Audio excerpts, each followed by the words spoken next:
Inter Milan, Sevilla, 100 times, football manager, who comes out on top, I'll tell you next.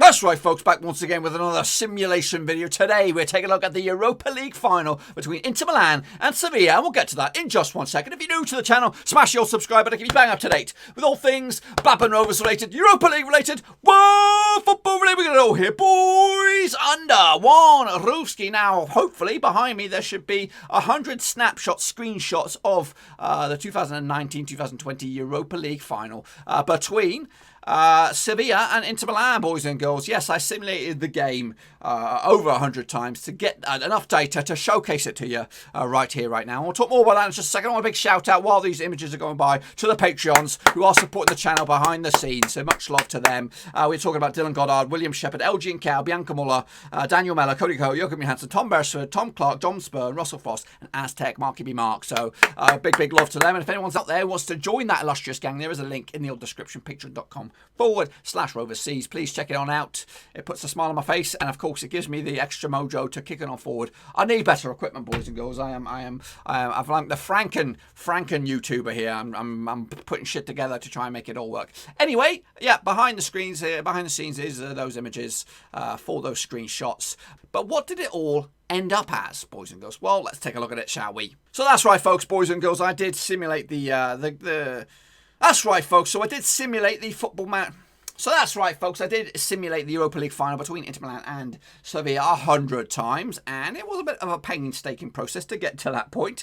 A lot of restarting, a lot of rebooting, and all that kind of jazz. But anyway, it did work out in the end. So these are your results and data coming at you. So let's kick it all off with the highest amount of goals scored in any one of the games by either Sevilla or Inter Milan. Well, Sevilla actually scored 4 goals against Inter Milan in one of the, or in fact 2 times they put that high figure. I think it was a 2-4-1 wins in some of the simulations there were. Inter Milan only managed to put 3 past Sevilla twice as well in 2 3-1 wins for Inter Milan. So rest assured, both sides win at least a couple of games anyway. And let's take a look at, in fact, how many goals were scored in those 100 simulations.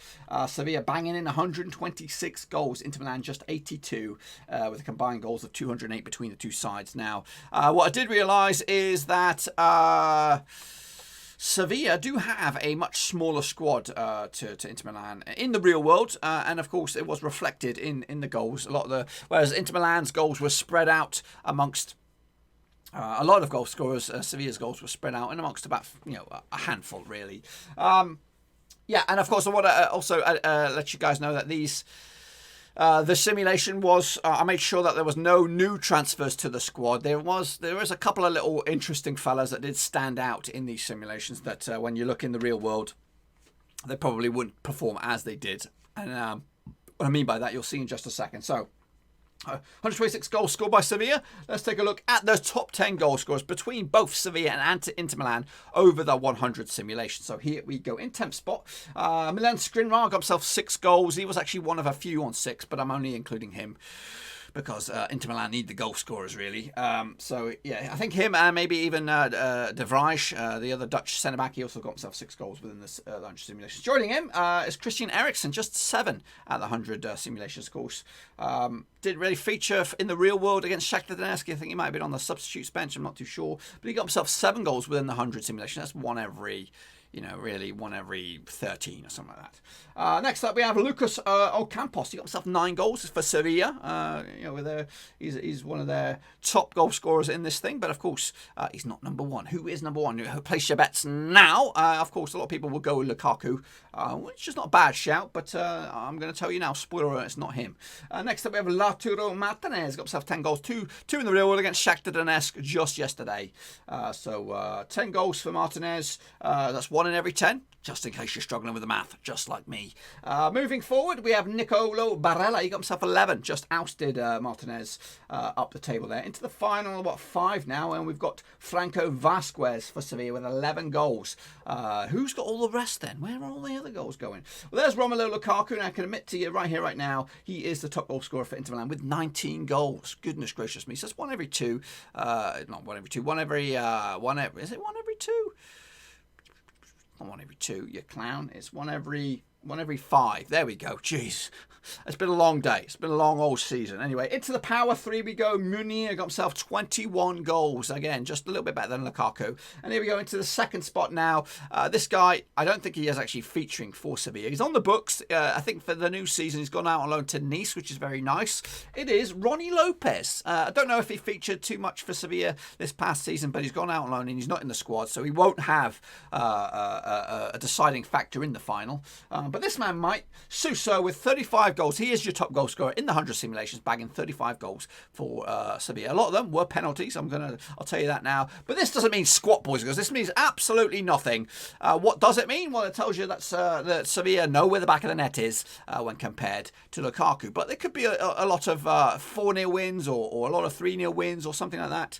And then Inter Milan might still snatch it in the end. So let's break those goals down and have a look at them in team order. Here are Sevilla's goals. All of them. Sergio Reguilon got himself 1. Nemanja Guldaji, he got himself 1. Luke de Jong 2. Eva Banguera got himself 2. Sergio Gomez got 2. Diego Carlos 3. Jesus Navas got 3. Jules Koyunde got 3. Jean Jordan got 4. Yusuf En-Nesyri got himself 5. And as you can see, there are the rest of the Power 5 that were in the previous slide there. Moving into Inter Milan, their goal scorers. Own goal. There was just the one goal out of the 100 simulations. It was a Sevilla man put it in the back of the net for Inter Milan. Cristiano Baraggi got himself a goal. Kwando Asoma got 2. Bastoni got 3. D'Ambrosio got 3. Esposito got 3. De Vrij got 4, in fact. Cannavaro got 5. Brozovic got 6.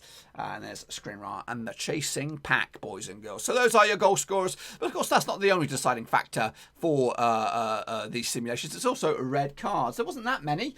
What we got? 2, 4, 6, 7 red cards in 100 simulations, which ain't too bad. Just the one Sevilla man sent off. That was Joan Jordan. The rest were Inter Milan, boys and girls. Cristiano Baraggi, Brozovic, Skriniar and Martinez all sent off the once, whereas Niccolò Baravella got himself sent off twice within those 100 simulations. And again, they could be deciding factors. Again, it does look like it's leaning towards Sevilla. Well, it could very well do just that. So let's take a look at those 100 games. There was some good news for both sides here, but ultimately there's only some good. The major good news is going in one way only, and that is looks like it's going to go for Sevilla. That's right. Out of the 100 games, 58 of them were won by Sevilla. 42 of them were won by Inter Milan. So it's quite a heavy side. That's like over two. Yeah, it's a good percentage. I'm just not going to do with the maths. So 58%. Let's just round it up to 60%. 60% of the games won by Sevilla. 40% kind of won by Inter Milan. And let's break those down a little bit further. In extra time, there was actually 18 matches going into extra time. 11 of them went in favour of Sevilla, 7 going into Milan. But, of course, there was games that went into penalties. 21 in total. Inter Milan were the better team in that bad boy, coming out on top 14 times. Sevilla just a 7. So that's your bit of good news there, Inter Milan. But all in all, if the game was to go plus 90 minutes, it would actually favour Inter Milan on this one. They did play 39 of the matches did go beyond 90 minutes. 21 of those in favour of Inter Milan, 18 in favour of Sevilla.